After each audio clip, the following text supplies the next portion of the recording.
আলাইকুম। এক নম্বর হাদিস শরীফ আকৃতিনাকা এফিকান আমালুল কলিল।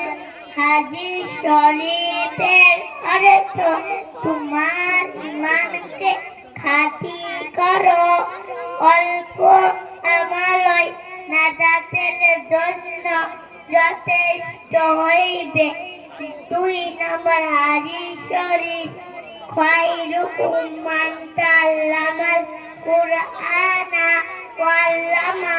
হাদিস শরীফের অর্থ তোমাদের মধ্যে সর্বোত্তম ওই ব্যক্তি যিনি কোরআন মাজিদ শিক্ষা করেন এবং অপরকে শিক্ষা দেন।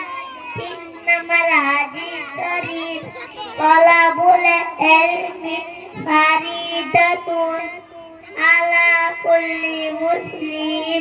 তিন নম্বর হাদিস শরীফের অর্থ দিনের তলবকারী প্রত্যেক মুসলমানের উপর ফরজ। তিন নম্বর।